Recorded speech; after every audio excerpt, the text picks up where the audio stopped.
Mr. Speaker, sir, almost 1 year ago, I received Her Majesty the Queen's commission with regard to Sir Hugo Drax. The House will recall I gave news then of Sir Hugo's loyal offer to Her Majesty, seriously considered imperative to the defense of Britain. He would construct a superatomic rocket with an exceptional range, the immediate answer to any attempt to atom bomb London. £10 million from his own pocket. The House will recollect that Her Majesty was graciously pleased to accept the bequest and conferred a knighthood on the donor. And now, Mr. Speaker, I must declare to the House that the Moonraker is ready. I shall give further details on Thursday. And when you consider what Sir Hugo is doing for his country, it's really extraordinary that they don't insist on making him Prime Minister.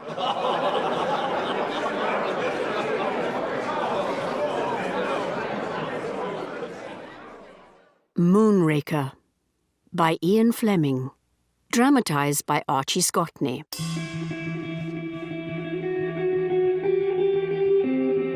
Starring Toby Stevens as James Bond.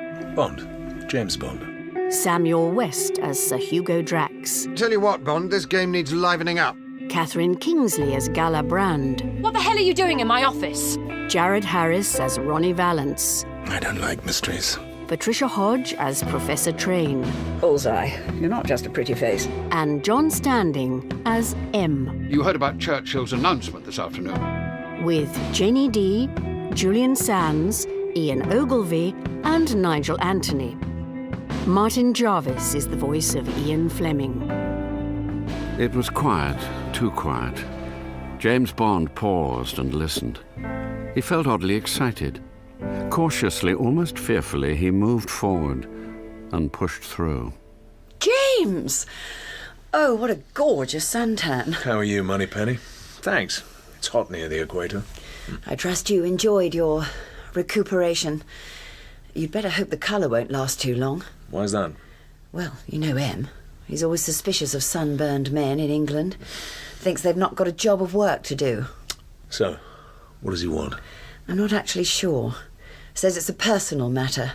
Huh? Something about you might give him a hand? To do what?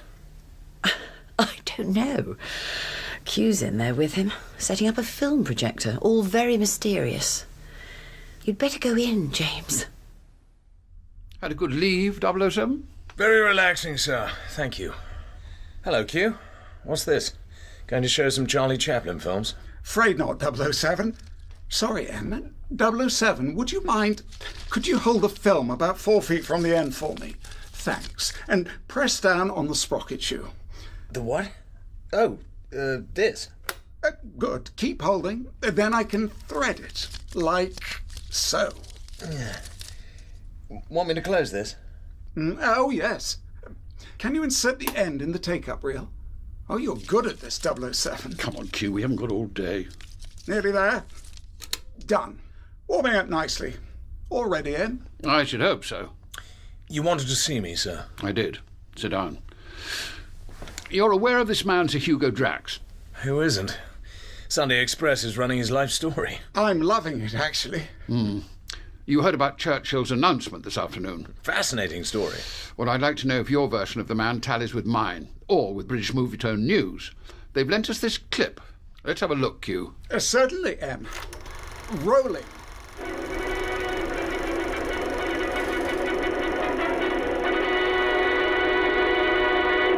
This is Movietone. Leslie Mitchell reporting. Leslie, good man. We take off first to a secret location where Britain is privileged to say thank you to Sir Hugo Drax. How's it going, Sir Hugo? Well, not long to go now. Patriotic Sir Hugo is seen here with his team, putting the finishing touches to the Moonraker's exciting test launch. Any message for the nation, Sir Hugo? I send my humble thanks to Her Majesty. We'll be clearing shipping lanes and airspace for Moonraker to fire away and land safely somewhere in the North Sea. And our thanks to Sir Hugo from a grateful Britain. Remind us of your special message to the Queen last year, Sir Hugo. Oh, may I have the temerity, Your Majesty? Something like that. Temerity, a big word from a big heart.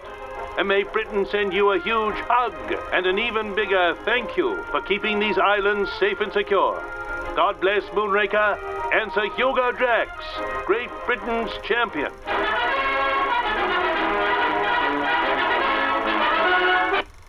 Well, that's all, folks. Sorry. What do you think, 007? Sort of Superman, really. His friends call him Hugo Drax. I'm quite a fan. Q, what do you have from the War Office? Quite a bit, actually, Em. Blown up by the Germans in '44 between the American and British armies. Hospitalised for some months, finally discharged with a full disability pension. Originally from somewhere up north, I believe. An orphan. What's this all about, sir? I'll come clean, 007. Drax is a member of my club, Blades. I played bridge with him, talked to him at dinner. If I could take over here, Em. The metal market heard of him soon after the war. Seems he cornered a valuable ore called columbite. Jet engines can't be made without it. Byproduct of the Nigerian tin mines. He initially operated from Tangier. Drives a Type 300S Merc. Well, he deserves it. Sorry, carry on. 007? First million within a year. The public loved it. If a wounded British soldier could do it, why shouldn't anybody? And then years later his loyal letter to the Queen, which makes it very odd. Why, sir? Sir Hugo Drax cheats at cards.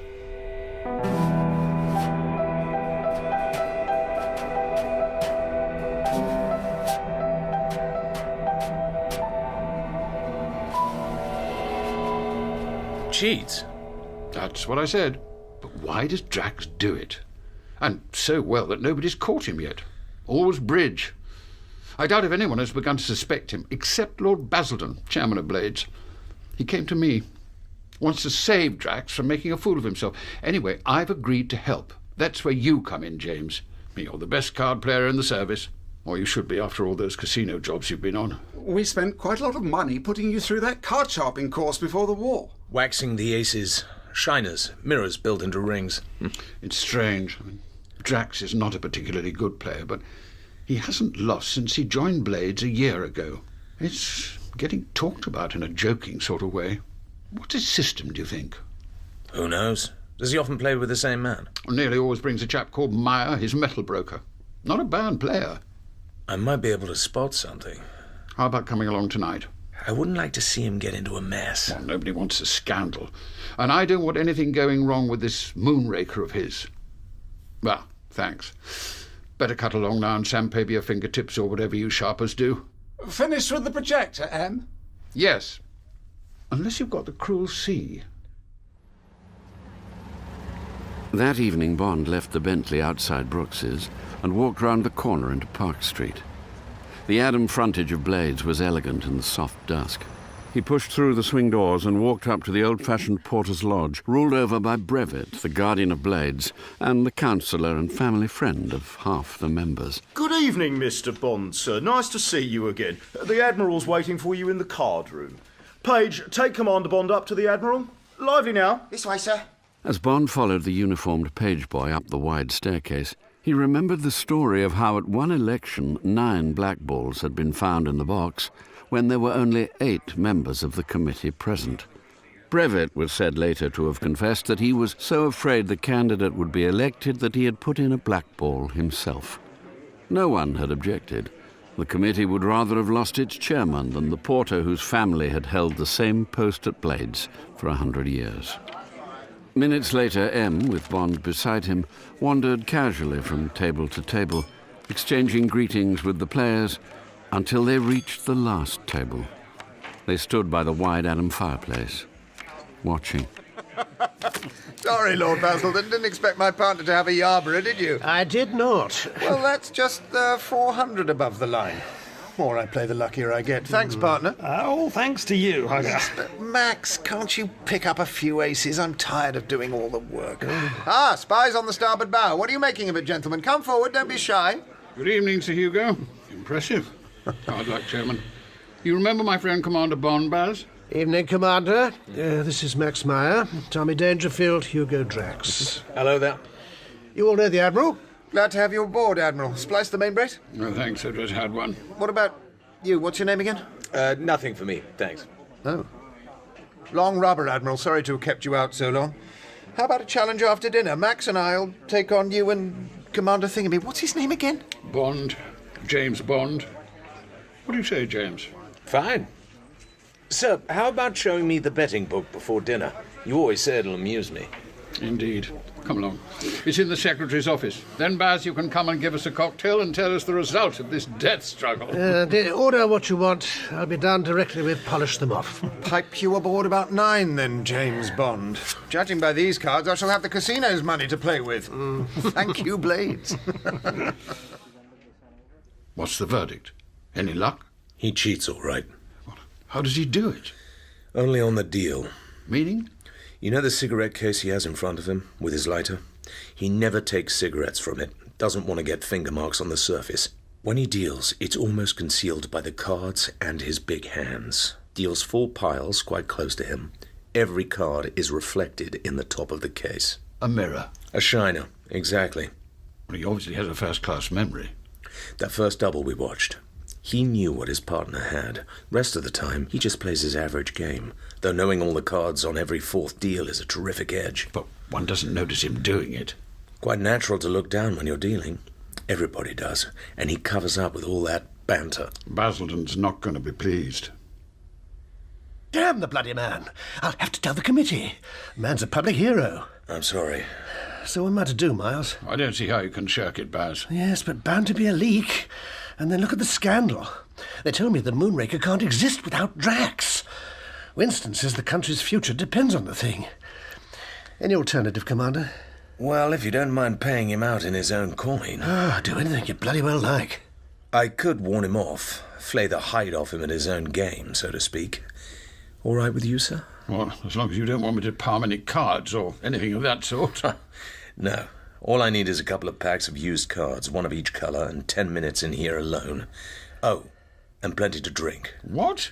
If you don't mind, I'll have to seem a bit 3 sheets when the time comes.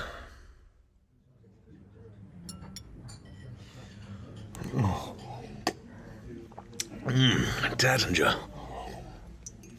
By the way, what are we playing for? Well, Drax likes what he calls 1 and 1. Sounds modest enough, but in fact, it's 1 tenner 100 and £100 on the rubber. I see. But he's perfectly happy to play for 2 and 2, even 5 and 5. That's up, then. Sometimes it's more like poker. Look out. Well, gentlemen, are the geese for the plucking? What do you think, Max? Shall we go ahead and lay out the axe in the basket? Be with you in a moment, gentlemen. You go along and stack the cards. No artificial aids needed, eh, Max? I shouldn't think so, Hugger. Don't be long. Made your wills? Cheers, Hugger. Steady, James. Now, any final plans? I'll have to fatten him up. Don't worry if I seem to be betting high. Watch out when it's his deal. Do you mind if I sit on his left? No. Anything else? At the right moment, I'll take a white handkerchief out of my jacket pocket. That'll mean that you're about to be dealt a Yarborough. All cards lower than 9. I know what a Yarborough is, 007. I'm not a beginner. Of course not, sir. But just leave the bidding of that hand to me. Stakes, gentlemen? I believe 5 and 5 is your limit, Drax. Let's play for that. Pass over the bottle, will you? Thanks. Right. Bond, is it? 5 and 5? Yep. I'll deal. Suddenly, Bond didn't care about the high stakes or Moonraker. This was a private affair. All he wanted was to give this bastard the lesson of his life. Well, first rubber to us, James. Lost £900. Cards seem to be running against us. Shall we go straight on? No point in cutting. No objection to you keeping the deal. That's more like it. Hugger, you're wonderful. How the devil do you do it? Memory. What do you mean, memory? What's that got to do with anything? I was going to add and card sense, the 2 qualities that make great card players. Oh, I see. Your deal. Even Stevens. Come on, next time. More champagne, James. Yeah. Second bottle always tastes better. I'll drink to that. Passion pop, Hugger, old chap? No, but I tell you what, Bond, this game needs livening up, even if you don't. What? 100 we win this hand. What do you say? Well, on your deal, Sir Hugo? Well, don't mind if I do. And the same on the next hand? All right, if you want to throw good money after bad. Bad luck. What did I tell you? Let's see if you can get it back. My condolences. God, it's hot in here. Whoa. But God is with the big battalions. You've got to have the cards as well as play them. So, had enough? What? Wait a minute. Yeah, 100 on the next two hands. Your wish is my command, Commander. Oh my God. Sorry, partner, I've lost them both and the bloody rubber. Save trouble if we just double the stakes on this one. All right with you, Drax? Taken. £100, 100 and 1,000 on the rubber. But are you sure you're still on? Of course I am. Wait, where are my cards? Of course I'm on for it. Made the bet, didn't I? All right, then. 3 no trumps here. Oh, law. Oh, that's more like it. Big battalions, hugger. Cards are turning. My deepest apologies. Bloody lucky run. Telling me. Afraid this'll have to be my last rubber, Draxy boy. Gotta get up early. Wait. Bond, I make it you win a couple of hundred or so. Of course, if you want to scamper away, you can. But what about some fireworks to finish up with? Treble the stakes on the last rubber? 15 and 15? Historic match. Am I on? Bond? Treble, Drax. You're on. I say don't include me in on this, hugger. Don't worry, Max. This is just a little bet with our rash friend here. Cut the cards, for God's sake. Righty-ho. Hello there, gentlemen. Thought I'd come and cast an eye over this battlefield. And let's see your score sheet, Commander. Oh, seems you're holding the champions. What are the stakes? 15 and 15 on my left. Good heavens. The chap wanted to gamble. I accommodated him. Now he goes and gets all the cards. Across the table, M saw a white handkerchief materialize in Bond's right hand. He seemed to wipe his face with it. Then it was back in his pocket. A blue pack was in Bond's hands, and he was already dealing. 15 and 15, Drax. I hope nobody's going to get hurt. Your opinion, Bond? Cheers, Baz. Historic. So, Bond, I've got some good tickets here, I'll admit it, but then you might have 2 for all I know. Care to have something extra just on this hand? Oh, well, now, let's see. Not bad. What are you suggesting? What about 100 a trick on the side? All right, you're on. You've obviously got a big hand, so frankly, I better chance it. Here we go. 7 clubs. What? A grand slam in clubs? Well, it's your funeral. What do you say, Max? No bid. Why the hell didn't I just go home? No bid. I'm afraid you've fallen into my hands, Commander. Double. Hang on. That means you double the side bets, too. Yes, that's what I meant, you tipsy oaf. Steady on, Drax. It's all right. Actually, redouble, Drax. 400 a trick on the side. Wait. Go on. Redouble. Basildon walked round the table, scrutinizing all the hands. Suddenly, he understood. Drax's aces and kings would be totally valueless. Come on, lead something. Max can't be here all night. Sorry, knave of diamonds. Apologies, Meyer. Chicane in diamonds. Max, you damn fool. Would have handed to him on a plate. Whose side are you on? Best I could do, hugger. By this time, Drax could see what might happen. He waited fearfully, his cards slippery with sweat. Bond looked straight into Drax's eyes. He slowly drew out the Queen of Diamonds and placed it on the table. Without waiting, he followed it with the 8, 7, 6, 5, 4, and his 2 winning clubs. It was sheer murder. That's all, Drax. What? Max, let me see your cards. Oh! Bond! Cheat! You're a bloody cheat! That's enough, Drax. I've been watching the whole game. Settle up. Any complaints, put them in writing to the committee. The committee? You... Very well. I owe about £15,000. It's actually nearer to... Shut up, Max. I accept your addition. As for you, Commander, you pathetic elbow bender, I should spend the money quickly. Good night. Good night, gentlemen.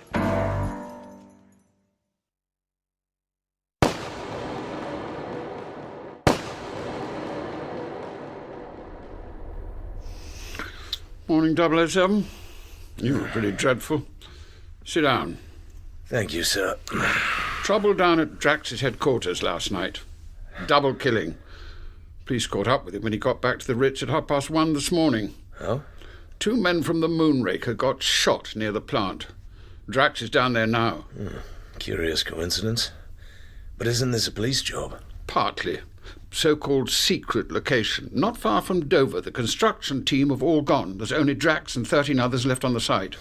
Suit of cards and a joker. Well, 11 of them are Germans. More or less all the guided missile experts the Russians didn't get. Drax paid for them to come over.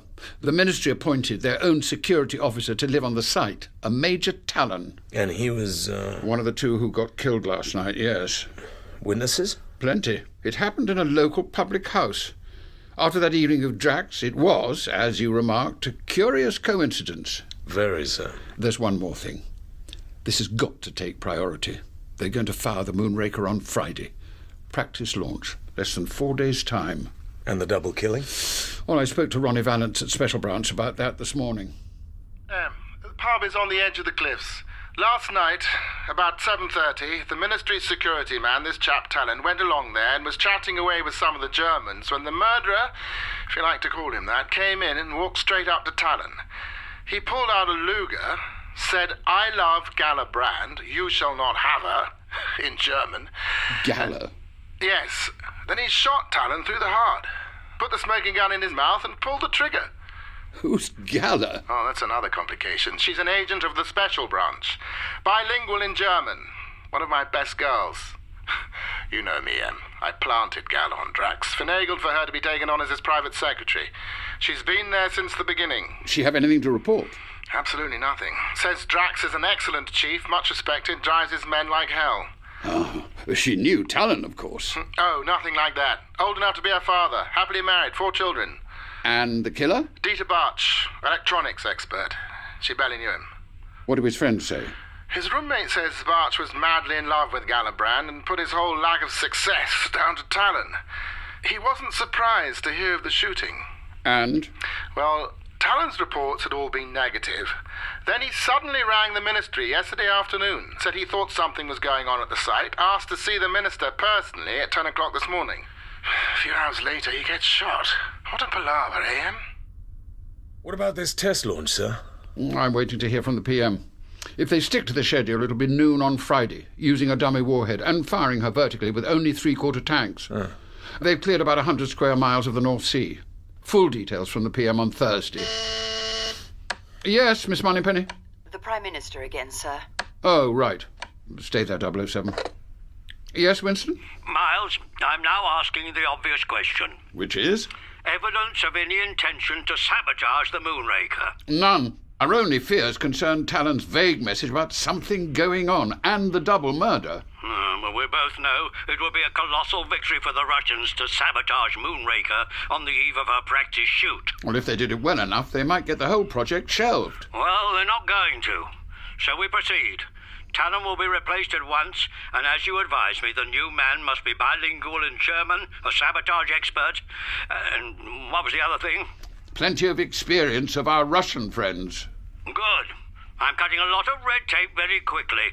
Drax has been notified of full steam ahead. And over to you and your man. All right, 007. It's you. What's me? You're the new security officer. See, Hugo expects you down at his headquarters in time for dinner this evening. Charming. I'll go and pack. Oh, hold on. I booked you in first for a crash course in guided missiles. Crash? Ministry of Supply. You're to meet Professor Train, runner-up for the Physics Nobel Prize last year.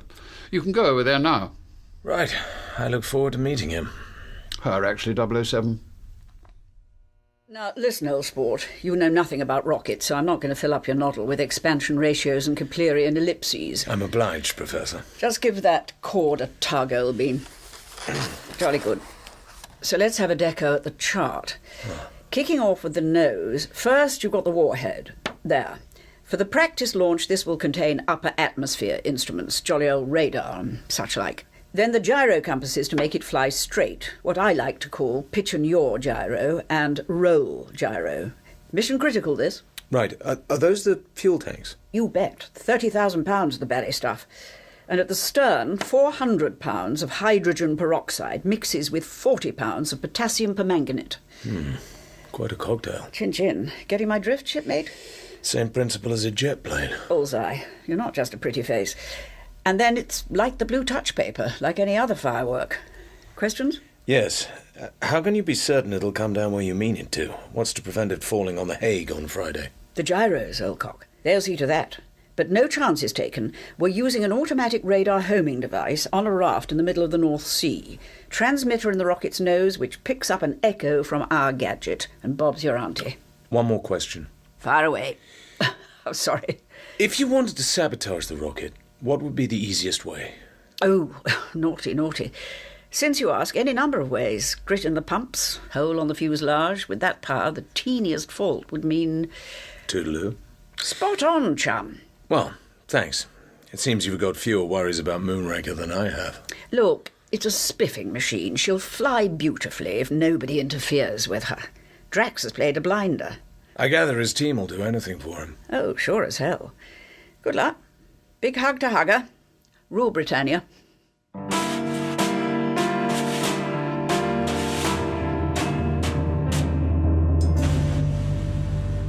Well, my dear Commander, we meet again. And so soon. Didn't realize you were a ruddy spy for my ministry, or I'd have been more careful about playing against you. So we bury the hatchet, do we, Commander? Wherever you like. Ha! Spent that money yet?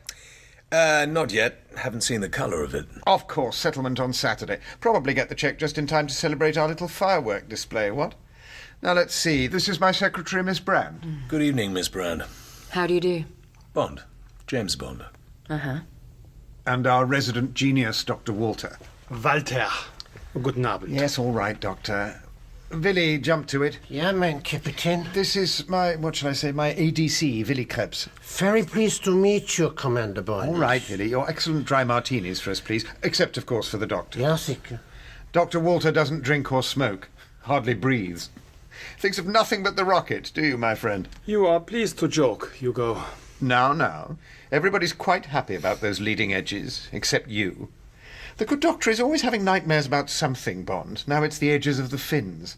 They're already as sharp as razor blades, Doctor. Hardly any wind resistance. There is a risk they could melt. Well, then the whole rocket will melt, and that's just not going to happen. You don't know. They could melt and Moonraker kaputt. Entschuldigen Sie, Martini, Herr Bond. Ja.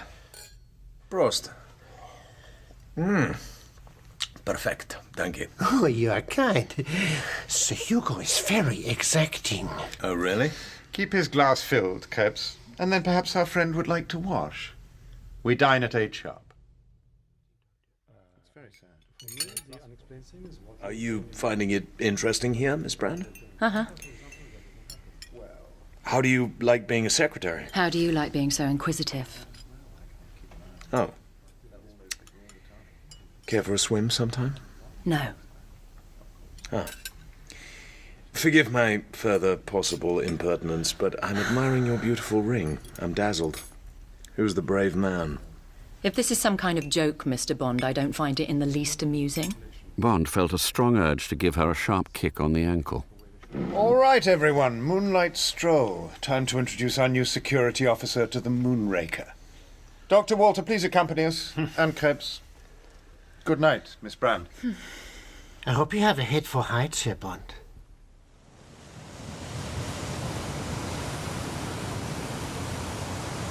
Stop a moment, Bond. I'll explain the geography. You go ahead, Doctor. They'll be waiting for you. Don't worry, my dear fellow. The people at High Duty Alloys know what they're doing. I do worry. You don't know. All right, Bond. You see the white dome? In there is the tip of the Moonraker. What you see is the lid of a wide shaft that has been cut about 40 foot down into the chalk of this cliff. The two halves of the dome are opened hydraulically. If they were open now, you would see the nose of the Moonraker protruding above the level of the wall. 200 yards over there is our firing point, concrete blockhouse full of radar tracking gadgets, screens. So where will you be when the launch takes place? When we fire, there won't be anyone within a mile of here, except the BBC team who'll be in the firing point. Hope it stands up to the blast. Oh, the BBC are indestructible. Follow me. Entry to the dome forbidden when red lamp shows. Ring and wait. Krebs, press the code. Ja, sicher. The door will open electronically. Go through to the anteroom. Leave your jacket here. 70 degrees is quite warm. Bond remembered the Beretta at his armpit. I'm fine. Suit yourself. Forward now to the catwalk. Shade your eyes. It's going to be very bright.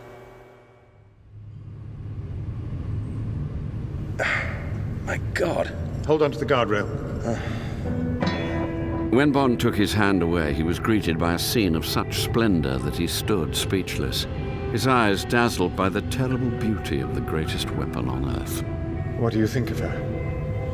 One of the most beautiful things I've ever seen. Warhead above.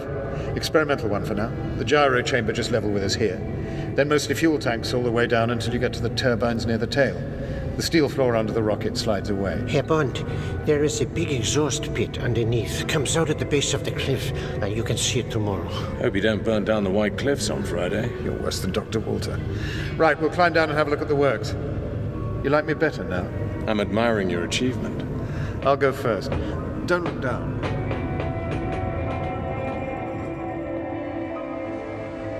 Okay, look up now, Commander. So incredibly slim and graceful, don't you think? Extraordinary to think what pressure it'll have to withstand. Most powerfully controlled explosion ever attempted. Am I mad? I don't know. What about the shock as it plunges back to hit the Earth? The sea. It'll be like committing murder. Murder? My baby, Moonraker. Sir Hugo, I'm sorry, but the slats in the exhaust vent, is the Ministry quite happy about the melting point? They do not feel, perhaps, Oh, that... please, Doctor. Sowas habe ich niemals zuvor gehört. Bond, these are some of our technicians. Everyone gather round. This is Commander Bond, our new security officer. He has his own duties to perform. Commander, meet our experts. Gentlemen, guten Abend. Good evening. All right, back to work. We've wasted enough time. See to it, Krebs. Ja, mein Kapitän. All right, you people. Schnell, bitte. Come along to my office, Bond. I'll show you the flight plan. This way. Come through. Airlock? That's right. Workshop's along there, my secretary's room. Here's my office. Come in. Now we can see. 2 maps. What's the red dot for? That's where we are now, our site. Uh-huh. And the diamond? In the middle of the ocean? That's 80 miles away, between the Frisian Islands and Hull. Where Moonraker will land? Latitude 50 and up, yes. And these? Compass readings. Ready reckoner for the gyro settings. We get the weather every day from the RAF. And we'll set the gyros just before the takeoff. Miss Brand gets together the data every morning and keeps a table of gyro settings in case they're wanted. Not sure I follow all that. You don't have to. Leave it to Miss Brand. Now then, questions? Not much for you to do. The place is riddled with security. The Ministry insisted on it from the beginning. Everything looks fine. Was there anything between your secretary and Major Talon? Could have been. Attractive girl.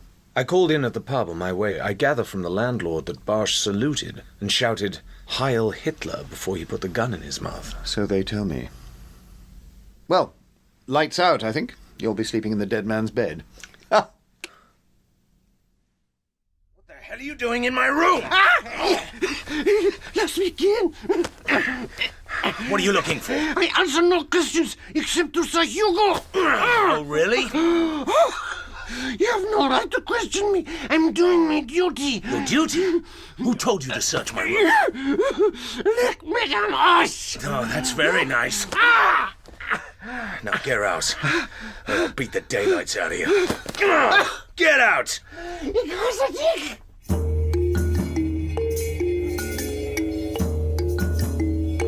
What the hell are you doing in my office? Morning. You might have a spare chair for visitors. Sir Hugo wants you. I was just going to see if you'd got up yet. Liar. You heard me go by at 7:30. I saw you peering out between the curtains. I did nothing of the sort. You heard the car, all right. Oh, come on. I can't spend all morning playing guessing games. He wants both of us and he doesn't like being kept waiting. Just a minute. I need to tell you about my early morning adventure. Later. We have to go in. Ah, surprise, surprise. Thought you might have left us, Commander. Guards reported you out at 7:30 this morning. I had to make a telephone call. Hope I didn't disturb anyone. There's a phone in my study. Talon found it good enough. Poor Talon. Well, so long as you don't upset my men. Sit, both. They haven't recovered from Monday yet. I hope you're not wanting to ask them a lot of questions. I believe their files are in Talon's room. Your room. Have you had a look at them yet? No key to the filing cabinet. Sorry, my fault. Should have given them to you last night. Here. The inspector chap on the case asked me to hand them over to you. Thanks. By the way, how much do you trust Krebs? Oh, well spotted, security officer. He's just curious, likes to play the detective. Really? Well then, 2 more days to go. This is the itinerary. Would you read it out, Miss Brand? Of course. Today, Wednesday, 1 o'clock, the site will be closed for fueling. Television cameras to record everything. Then if there's an explosion, our successors will know better next time. Thursday morning, the site reopened until midday for final checks. Yes, and from that moment, except for the gyro settings, the Moonraker will be ready to go. Of course, guards will be permanently on duty round the site. Go on. Friday morning, Sir Hugo will supervise the gyro settings. Ministry personnel takes over the firing point. RAF mans the radar. And BBC will begin their running commentary at 11:45. At midday exactly, Sir Hugo will press the plunger. Plunger? It's just a button, actually. At which moment... Yes, Miss Brand. Ministry of Supply experts will be in a salvage ship. After the rocket has landed, they will try to bring up the remains. Oh, yes, and the Prime Minister has told me there will be a special cabinet meeting to listen to the broadcast. The palace will be listening in too. So, what do you think? Everything taken care of. After lunch, why don't you have a look at the beach and the bottom of the cliff? That's the only weak spot I can think of. Not really, but if someone wanted to get into the site, maybe he would try the exhaust pit. Take her with you. All right, Miss Brand? 2 pairs of eyes?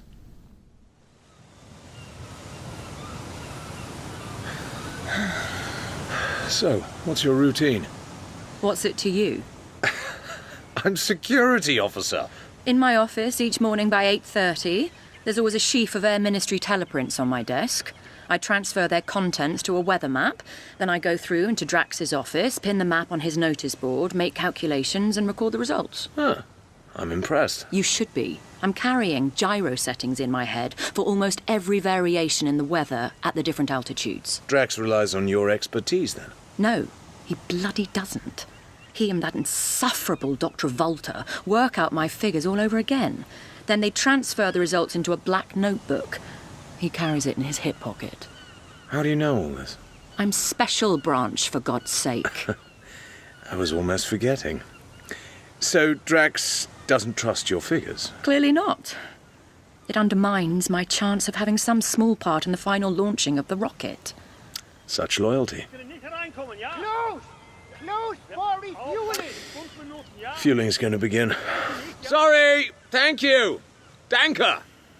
Let's get on with our walk. Where's the path down?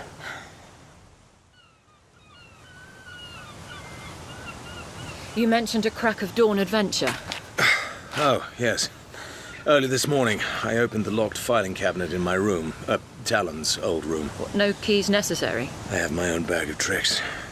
Anyway, nothing very interesting, except an Admiralty chart of the Straits of Dover, with 2 faint lines drawn on it to form a cross-bearing in the sea. X marks the spot. Was Major Talon onto something? Not sure. Where the lines met was the trace of a question mark on a direct bearing from the house to the South Goodwin lightship. And the unknown object? Who knows? A boat, a light, a noise? There were night vision glasses by the window. And on Tuesday night, Talon was murdered. Ich liebe Gala. Heil Hitler. And your morning trip? To find a safe phone. To call your boss, Ronnie Valance. I've now sent him the mysterious chart via the local police inspector and some pretty fingerprints.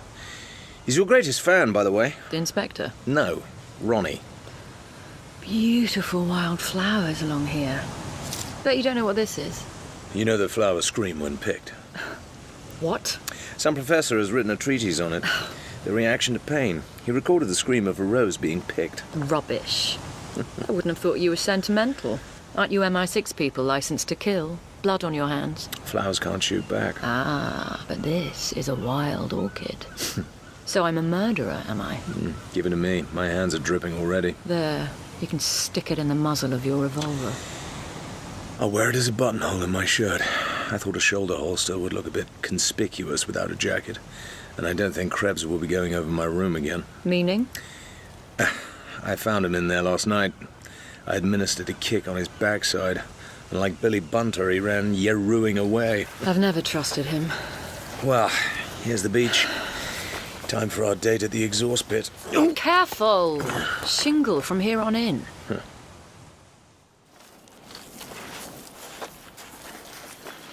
So, Mr. Security, what's your assessment so far? I could ask you the same thing. You first. Not much. A few question marks. Nothing that has a bearing on any sabotage of the Moonraker. Agreed. And that's all we're concerned with. Protection from possible enemies. Look, I've been down here since the beginning and I've seen nothing wrong. Every one of the team, from Sir Hugo down, is heart and soul behind the project. They worship him. And the place is solid with security. I admire him for it. He's a ruthless man with deplorable manners. But I actually like working for him. I'm longing for the Moonraker to be a success. Okay. I get it. Well, there's the exhaust pit exit. 20 feet up the cliff face. God, imagine the blazing shaft of flame come howling out, melted chalk pouring into the sea. Terrifying. What was it? The weak spot? You know we're in range if anything goes wrong with the fueling up there. Let's move further along, then.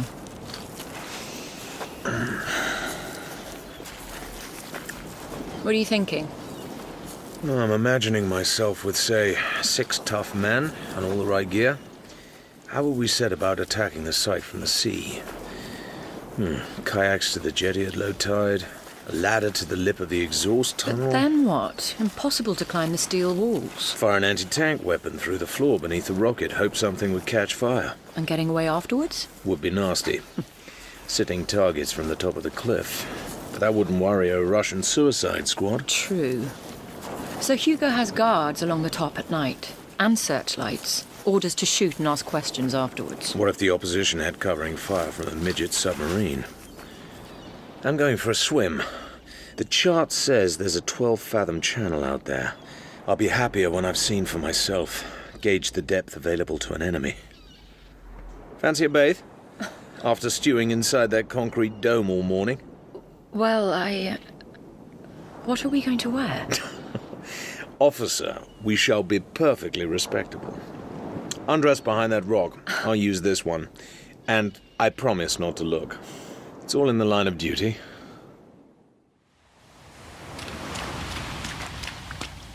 Come on, last one in's a sissy. The blue pants are reassuring. Woo!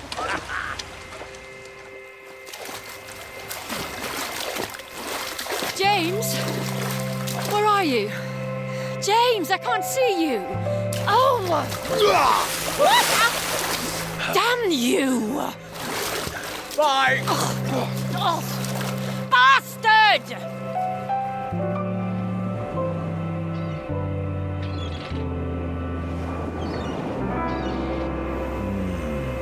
Sounds good.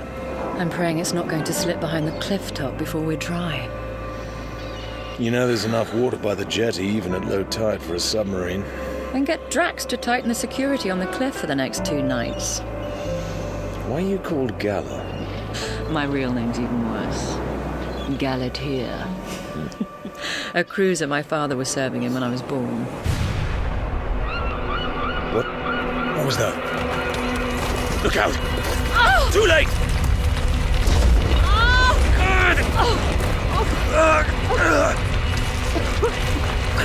Gala! Gala! Can you move? Wait! Oh, God! Okay. I can see the sun. You okay? Better. Let me help you. Sit up if you can. Get your back against the cliff. That's it. Can you open your eyes? So was there an explosion? In the Moonraker? No. We're 100 yards from the site. It was only above us. A great mouthful. Bitten out of the cliff. At least we're free to the air. My God, you're covered in blood. Huh? You're the Red Devil. The bloody wild orchid. Yeah, well, you're a beautiful white scarecrow.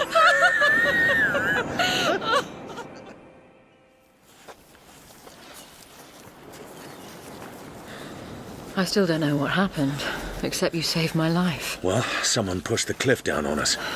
I saw the smoke and heard the bang of the explosion a split second before the cliff came down. So did the gulls. It can't have only been Krebs. It was done in full view of the site, well organized. Well spied. And now they're assuming we're properly buried. We better stay alive and find out what's what. But there's not enough evidence to make the Prime Minister interfere with the Moonraker. And some of those Germans up there seem to want us dead before Friday. Why? If someone is trying to sabotage the test launch, we'll get it postponed. Keep going. The tide's coming in fast, but we can get to St. Margaret's before it catches us. We'll clean up at the Granville and then go back to the house. I wonder what sort of reception we'll get.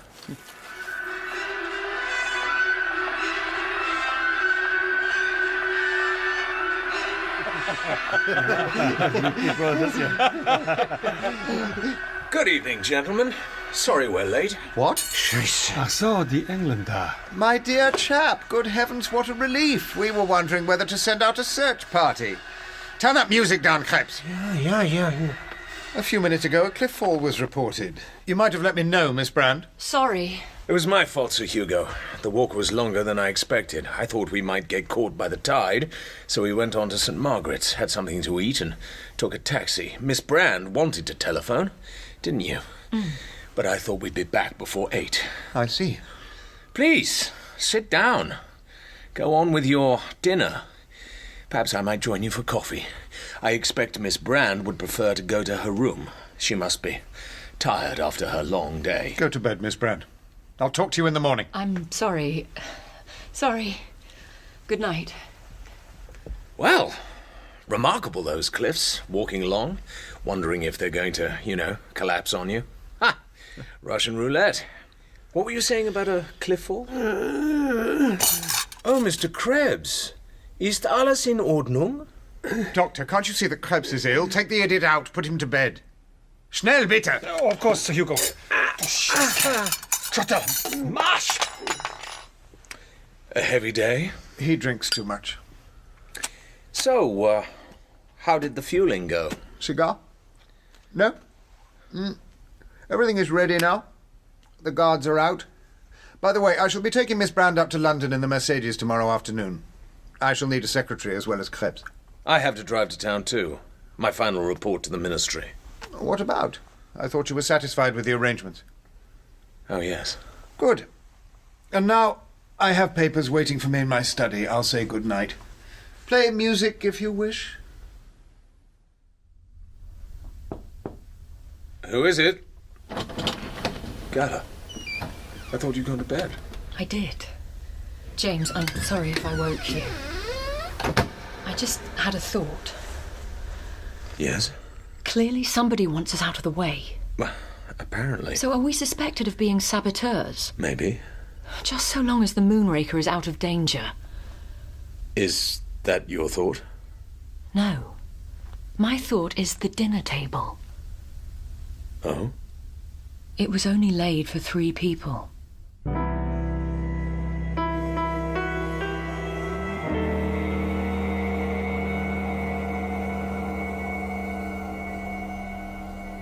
Are you ready, Miss Brand? All done? Yes, Sir Hugo. I prepared the final launching plan. Good, I have it. Collect your things. We leave in 5 minutes. All set? I think so. I saw Dr. Walter through my spy hole, entering the latest gyro figures in Drax's black book. Try and get that book on the drive to London. It's easy for you to say. You'll find a way. Better get going. I'll be following in half an hour. What time are you seeing Ronnie Valance? What, my real boss? At 6. I'm meeting him at 5, so listen. Dinner at Mirabelle at 7:30, then back here in my car, okay? James? Yes? Thank you. For what? I don't know. I've been playing the secretary too long. And now? Time to take risks. It was a hot, sunny day, and Drax was at the wheel of his open-top Mercedes in his shirt sleeves. Gala sat beside him, Krebs in the narrow back seat behind the driver. She glanced at the top of the little notebook protruding from Drax's hip pocket, then laid her folded coat over the space between them and drew an inch or two nearer to Drax, her hand beneath the folds of the coat. She settled herself to wait. A chance came. For God's sake, move! Come on, lights are green, move it! These suburban drivers, idiot on parade! Oops! Sorry, Sir Hugo. Apologies, my dear, but indicate, you dolt! We're not psychic, get off the road! Du Bluthammer!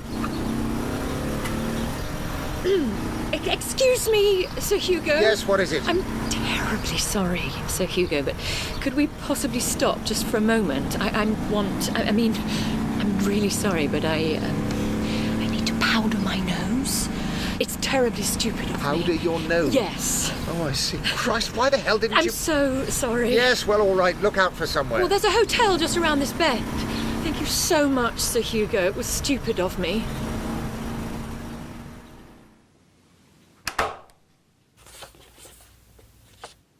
Yes, just as I recorded them from the Air Ministry figures, and the estimated settings for the gyro compasses, but no.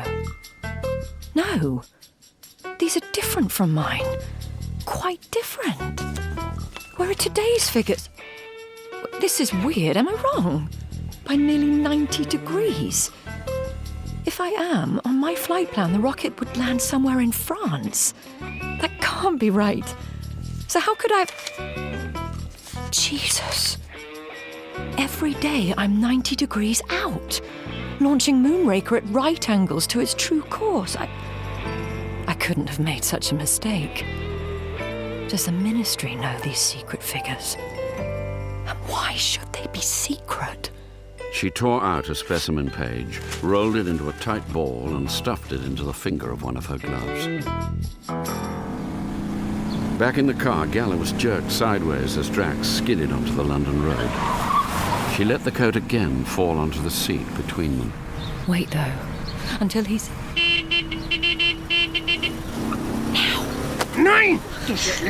Got you! What? Ah! Let go! Let me go! 9! Stop the car, mein Captain. Miss Brand is a spy. Was ist das? She has our book. What? Scheiße! Hold her! We'll turn off the road.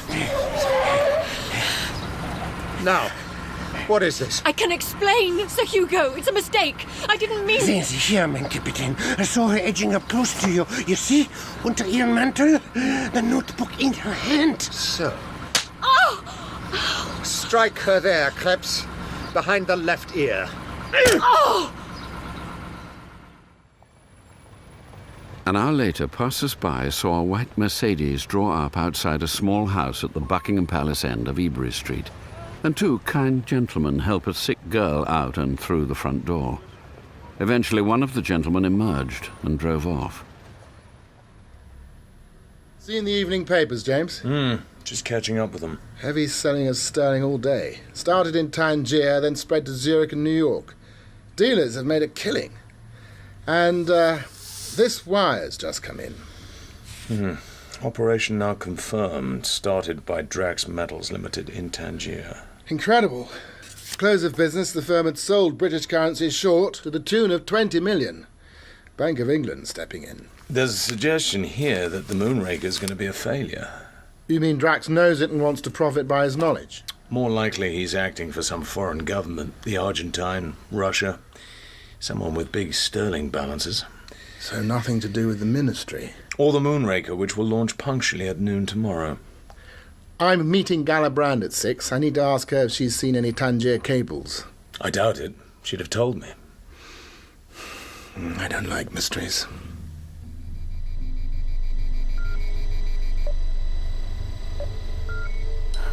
Am I in a hospital? No. Tied to a chair? Do they intend to kill me? All this machinery, wireless or radar, and the book. 90 degrees difference.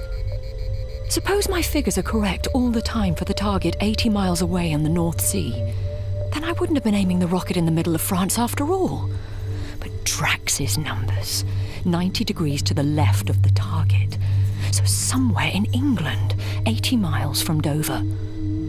Of course. That's it. Drax's figures would... This is a radar homing device.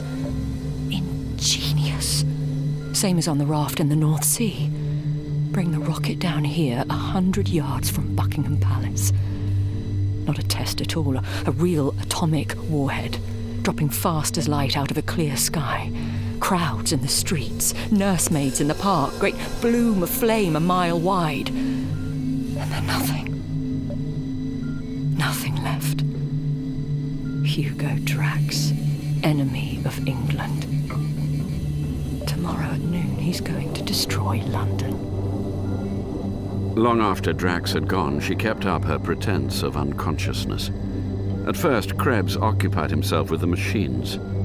Then he was standing in front of her. She felt his hand touch her neck, and the automatic recoil of her body had to be covered by a pretense of consciousness returning. What? Why have I been brought here? Those machines. That is a lure for a little bird. A big one. And the pretty girl is here because otherwise she might frighten the bird away, and that would be sad, wouldn't it? Filthy English bitch! Who are you working for? You have to answer me, you know. We are all alone here. There is no one to hear you scream. Bond, Ronnie Valance here. Seen anything of Miss Brand? No, I'm still waiting for her, here at the Mirabelle. She's half an hour late. Didn't she turn up at 6? She did not. Now listen, I'm at a wretched black tie dinner at the Mansion House. Can you handle this for me? I can't put out a general call. We'd have the whole press round our ears. But I want her found. You can have all the help you want. Don't worry, I'll look after it. What do you know about Drax's movements? He wasn't expected at the Ministry until 7. I left word... Wait a minute. Sir? What? This came in. Thanks. Report passed on by the city police. Let's see. Drax left at 2000 hours. Dining at Blades if wanted. Back at site 2300 hours. So... Well, he'll be leaving London about 9. Just a moment. There's more here. Sir Hugo stated Miss Brand felt unwell on arrival in London, but at her request he left her at Victoria Station bus terminal at 16:45. She stated she would rest with friends, address unknown, and contact Sir Hugo at Ministry at 1900 hours. She hasn't done so. And that's all, James. Has Drax got a place in London? He always stays at the Ritz, but he's got a house in Ebury Street. We checked there. Looked unoccupied. Just behind Buckingham Palace. Some sort of hideout, probably takes his women there. Look, I ought to be getting back, or the top brass will think the crown jewels have been stolen. Bond rang off. He picked up the receiver again and called Blades to check that Drax was still in the club. It was the friendly voice of Brevitt. Oh, yes, Mr. Bond, sir. He's in the dining room. Do you wish to speak to him? Bond didn't. He wolfed down some food and left the restaurant. He drove to St. James's Street, parking under cover of the central row of taxis outside Boodle's. He settled himself behind an evening paper, over which he could keep his eyes on a section of Drax's Mercedes, which he was relieved to see standing in Park Street unattended. He'd not long to wait. Suddenly, a broad shaft of yellow light shone out from the doorway of Blades, and the figure of Drax appeared. He walked quickly across to the white Mercedes and was away down St. James's Street. Bond, in his old Bentley, was ready for him. God, the man moves quickly. Buckingham Palace Gate. So, looks like Ebury Street. Yes, he's going to stop at his house. Bond pulled up short of the corner. A minute later, he could make out Krebs helping the muffled figure of a girl across the pavement. Then the door of the Mercedes slammed and Drax was off again. Bond raced after him. Thank God the Mercedes is white. Chelsea Bridge, South Circular. Looks like the Dover Road, so she's a prisoner. What has she discovered? Does he plan to get rid of her on the way? Stay with it. My Captain! Only 100 meters behind us now. It is the Bentley of Commander Bond. So, that old museum piece of his can still move. So much the better, Krebs. We'll give him a run for his money. If he survives it, we'll get him in the bag with this woman. Turn on the radio. Home service. We'll soon find out if there's a hitch.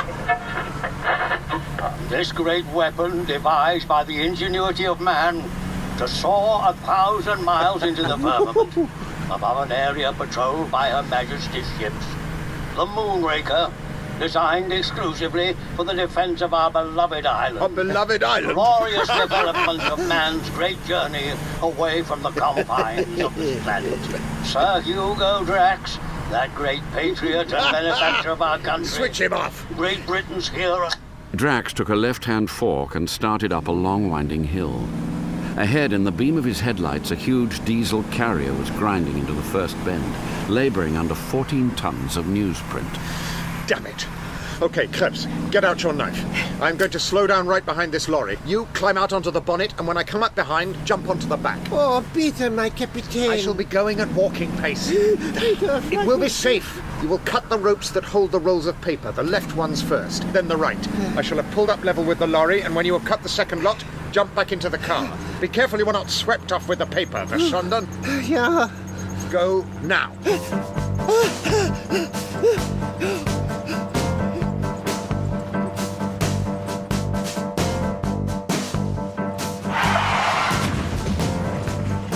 2 minutes later, the flying figure of Krebs was landing back in the Mercedes. Oh my God! If that doesn't hold him... Nothing will. A master stroke, my Captain. The one that burst wunderschön, like the lavatory paper of a giant. It made a pretty parcel of him. He was just coming round the bend, and the second as good as the first. So Gottsen, a fine paper chase. You did well, Willy. But we can't leave him there. We must turn round and get him. There's his car. Kaput. Turn him over. Oh, he's breathing. Search him. Bring him to the car. Oh, Peter. I'll give you a hand. Into the back seat. Tie him up. I don't want any mistakes.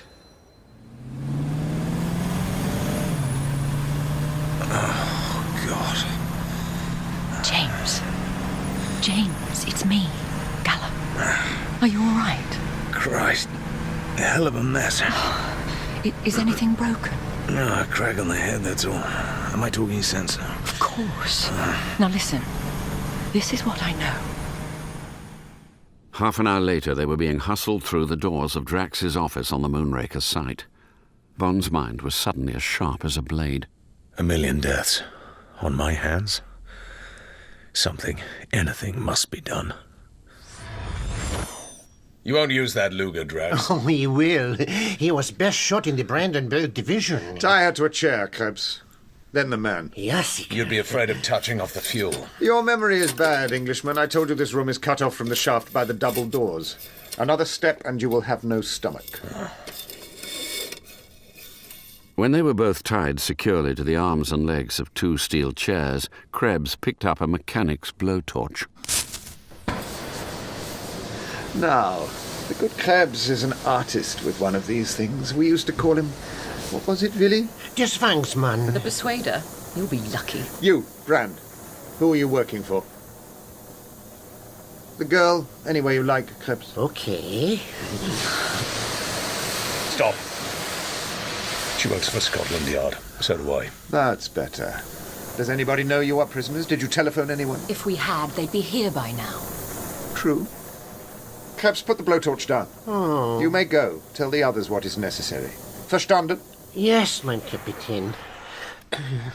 I leave the torch in case you need it. As though you two. You don't know how I've longed for an English audience to tell my story. As a matter of fact, a full account is now in the hands of a very respectable firm of Edinburgh solicitors. Edinburgh? Yes, out of danger. They have instructions to open the envelope on completion of the first successful flight of the Moonraker. But you shall have a preview tomorrow, moments before you are burnt alive. Get on with it, Kraut. Yes, I am indeed a Reichsdeutscher. And even England will soon agree they have been licked by just one single German. By order! You don't mind if I smoke a cigar? I would offer you one, Bond, but your hands are tied. Huh. Listen, my real name is Graf Hugo von der Drache. My mother was English. I was educated here until I could stand this filthy country no longer. I completed my education in Berlin. I joined the party. Eventually the war came. I was transferred to the Foreign Intelligence Service of the SS. Terrorism and sabotage. Intoxicating. I was able to bring many an Englishman to book. But then, Hitler was betrayed again by his swinish generals. The English and Americans were allowed to land in France. Too bad. Too bad. But for me, it was the high spot of the whole war. I went right through the American lines with the famous 150 Panzer Brigade in the Ardennes breakthrough in '44. My English was needed. We were all in English uniforms. When we had to withdraw, I stayed where I was, went to ground behind the Allied lines. We stayed in those woods for 6 months, reported back to the fatherland by radio. Then, one day, one of our own planes coming back from a reconnaissance saw me and came after me with his cannon, blasted me right off the road. How long I lay there, I don't know. Seems I was picked up by a British scout car, taken to a British field hospital. When I came round, they had no idea who I was, just a fellow Englishman, nearly dead. During the year, I was pushed from one hospital to the next. I made my plans. You know what they were? Revenge on your rescuers. Revenge on England. What they had done to me and my country. It became an obsession, I admit it. I despise you all, hiding behind your bloody white cliffs while other people fight your battles. But yes, the good doctors were so anxious to help me find out who I really was. From the identities they offered me, I came upon the name of Hugo Drax. From Drache to Drax. Oh, thank you, doctors. I think it might be me. Yes, they said, of course it's you.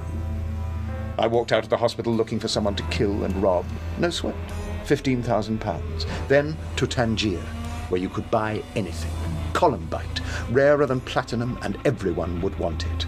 The jet age. I took risks, and suddenly the first million was there. Then the second, the 20th.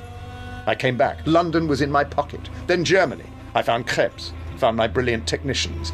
They waited. And where was I? In Moscow. They listened to me and started to build the atomic warhead. Back to London, the coronation, my letter to the palace. Hooray for Drax! My men come over and we start. Under the very skirts of Britannia, on top of her famous cliffs. We build a jetty into your English Channel for supplies. The Russians came in dead on time last Monday, but then Talon has to hear something. He talks to the ministry. But Krebs is listening. Lots are drawn. Barch dies a hero's death. The new warhead is hoisted into place. Perfectly. The old one is now behind the Iron Curtain. And the submarine is on her way back here. We'll soon be creeping under the waters of the English Channel to take us all off at 1 minute past midday tomorrow. Say something. Don't you think my story is remarkable? For one man to have done all that? Well? Galloping paranoia, I imagine, with a little megalomania on the side. Same as people who think they're God. As it is, you're just a mad dog that will have to be shot. You useless, decadent fool!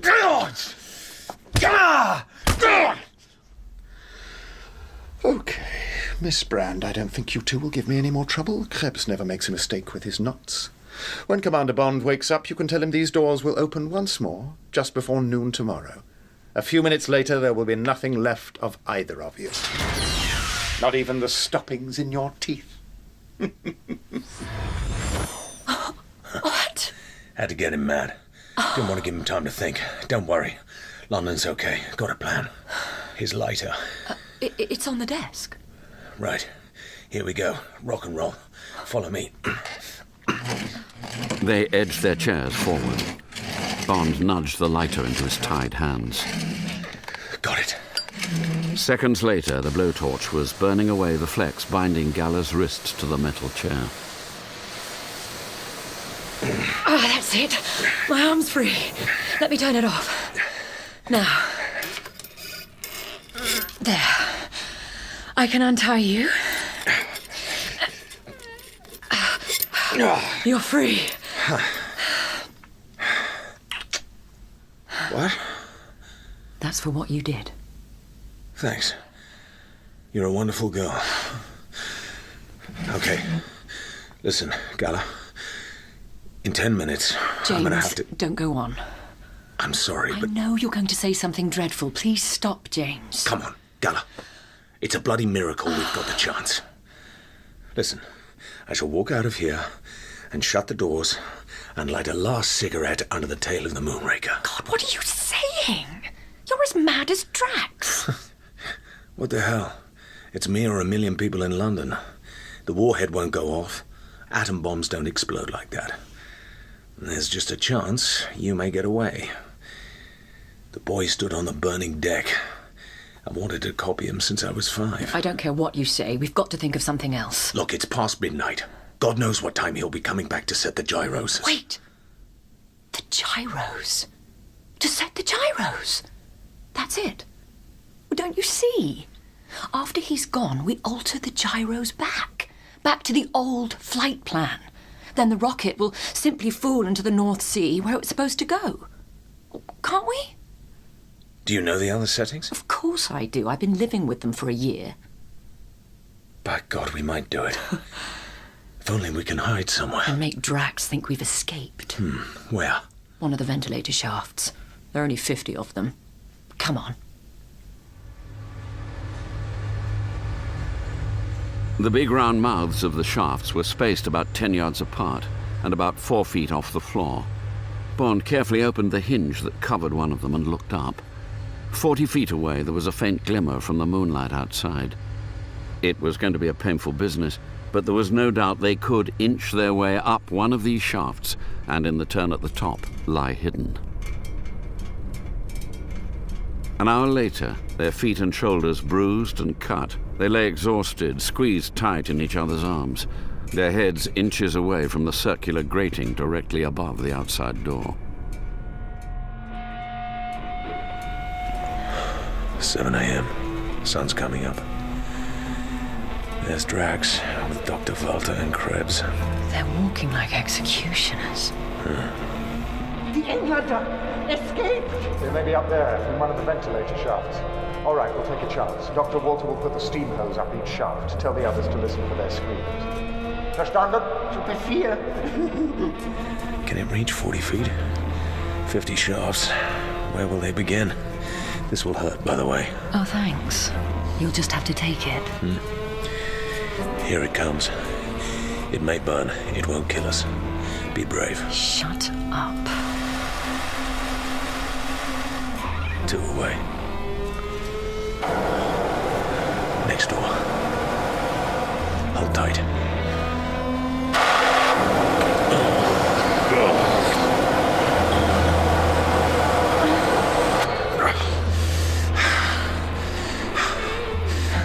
Now teach me the gyro figures.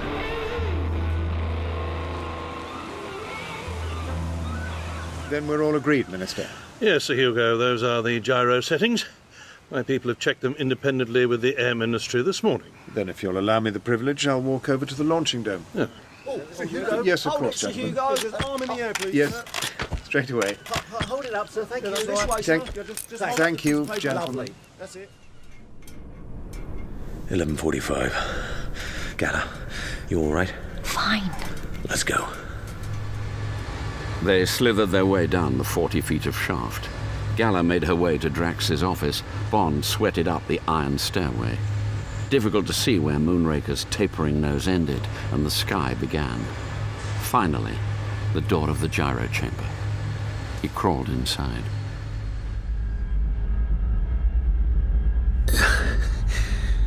Now, turn. Twist. Steady. That's for the roll. Now the pitch and yaw. Ever so gently. And steady. 4 minutes to go. Crazy. Back out. And go. James. You made it. Huh. Well done. Fingers crossed. Does he have a wireless in here? Yes.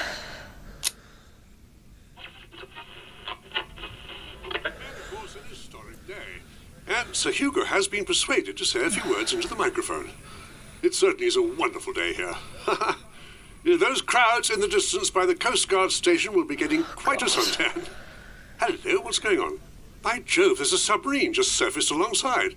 One of our biggest, I should say. And Sir Hugo's team is down there too, lined up on the jetty. Looks like they're preparing to file on board.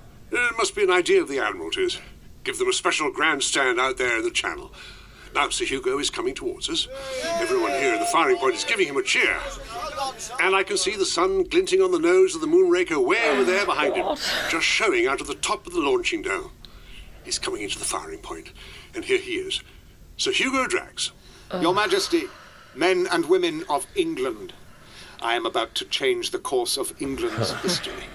In a few minutes' time, the lives of all of you will be altered, in some cases drastically, by the impact of Moonraker. I don't believe it. I am very proud and pleased that fate has singled me out to fire this great arrow of vengeance into the skies, and thus to proclaim for all time the might of my fatherland. Oh, God.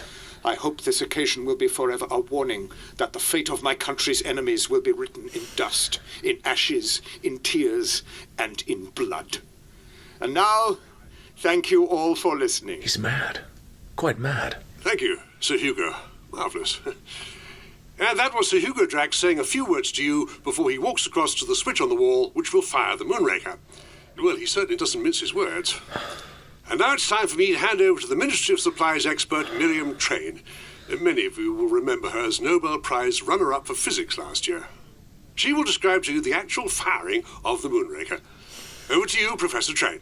Only a minute more. Of course. Jolly hockey sticks. Yes, thanks so much. Hello there. And now Sir Hugo has his hand on the button. Jesus. 10. He's certainly got his eye on the chronometer. Oh, God. 9. And the radar operators are watching like hawks. 8. Oh, and all of them wearing earplugs. 7. First, the radio beam will set the pinwheel going. 6. Valves will open. Liquid fuel, secret formula, 5. will be ignited when it gets to the rocket motor. 4. Meanwhile, the turbine pumps begin to turn, 3. pumping the flaming fuel into the exhaust pit. 2. Rule Britannia. 1. Oh, my God. Fire! Chin, chin. Cheers! Yes, thank you, Professor Train. And Sir Hugo has now left the firing point. They're walking over to the edge of the cliff. He stepped on the hoist. He's going down. Oh, he must be going out to the submarine. A few more seconds. He's looking back, raising his arm in the air. Good old Sir Hugo.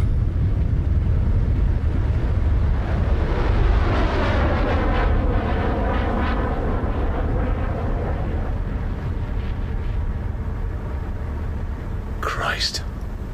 What happened? London? North Sea? Travelling perfectly right in the centre of the radar screen. A perfect launching. Afraid you couldn't hear anything because of the noise. Terrific. First of all, the great sheet of flame coming out of the cliff. Then you should have seen the nose slowly creep up out of the dome. And there she was, like a great silver pencil, standing upright on this huge column of flame and slowly climbing into the air. The howl of the thing nearly burst our microphones. And then she was climbing faster and faster. 100 miles an hour, 1,000 and... 10. What's that? 10,000. Really? Now I'm told she's travelling at over 10,000 miles an hour. She's 300 miles up. Can't hear her anymore, of course. Sir Hugo must be a proud man. He's out there in the channel now. The submarine went off like a rocket. Must be doing more than 30 knots. Off the East Goodwinds now, travelling north. She'll soon be up with the patrol ships. They'll have a view of the landing. It's quite a surprise trip, that. Even the naval authorities seem a bit mystified. But now I'll hand you over to Peter Trimble on board HMS Merganser somewhere off the East Coast, who will describe the scene in the target area.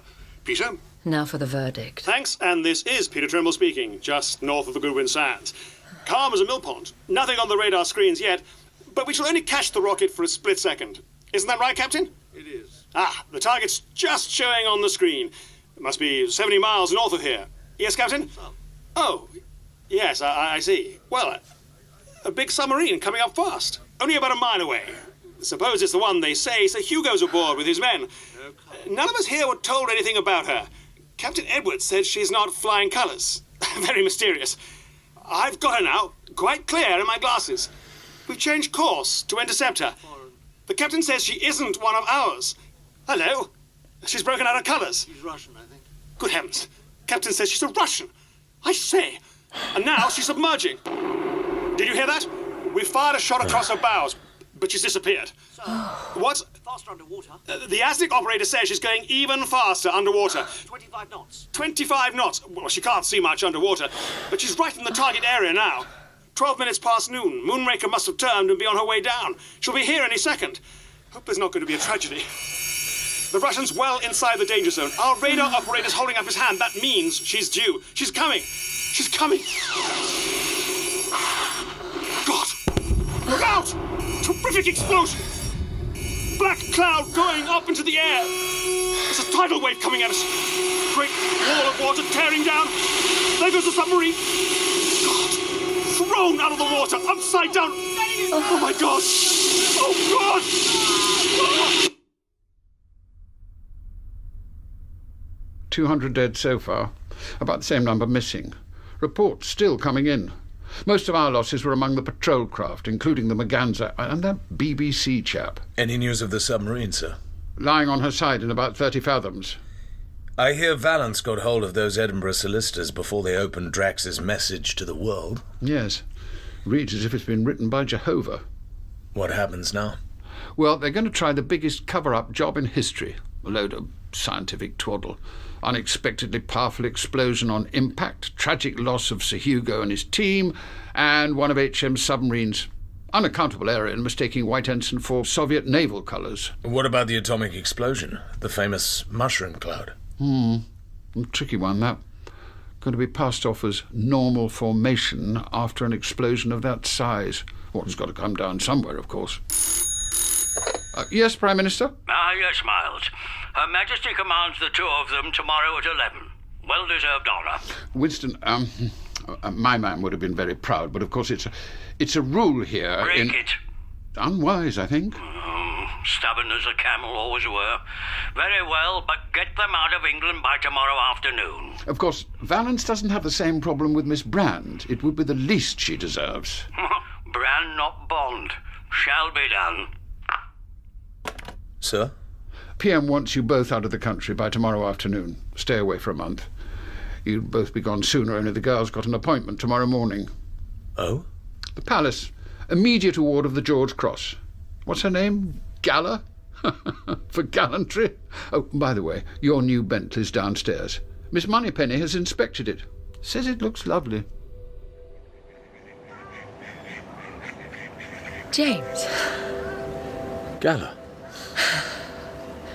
I wish you were going to be there tomorrow, James. Tomorrow morning or tomorrow night? I meant at the Palace. What are you going to do afterwards? Over there? What? The young man with his back to us? Yes? I'm going to marry him. Tomorrow afternoon. His name's Detective Inspector Vivian. I see. Sorry. I'm jealous. I had other plans for you tomorrow night. And what were they? Farmhouse in France, wonderful dinner, and, I'm very sorry. Yes. Well, goodbye, Gala. Goodbye, James. Bond touched her hand for the last time. Then they turned away from each other and walked off into their different lives.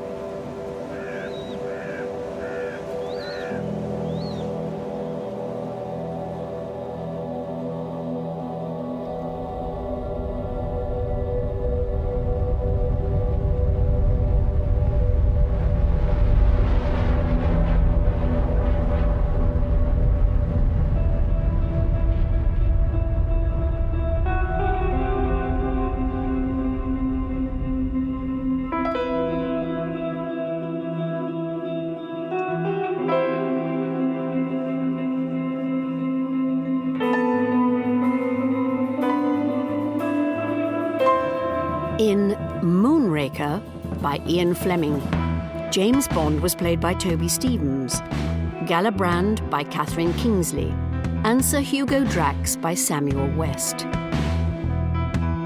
M. John Standing, Q. Julian Sands, Miss Moneypenny, Janie Dee, Ronnie Valance, Jared Harris, and Lord Basildon and Krebs were played by Nigel Anthony. Professor Train, Patricia Hodge, BBC commentator Ian Ogilvy, Max Meyer, Dr. Walter and commentator Trimble, Simon de Denny. Movietone voice and minister, John Glover. Brevet, Matthew Wolfe. Other parts were played by Kenneth Danziger, Darren Richardson and Matthew Wolfe. John Baddeley played Sir Winston Churchill, and Martin Jarvis was the voice of Ian Fleming. Specially composed music, Mark Holden and Michael Lopez. Moonraker was dramatised by Archie Scotney, directed by Martin Jarvis, and is a Jarvis and Ayres production.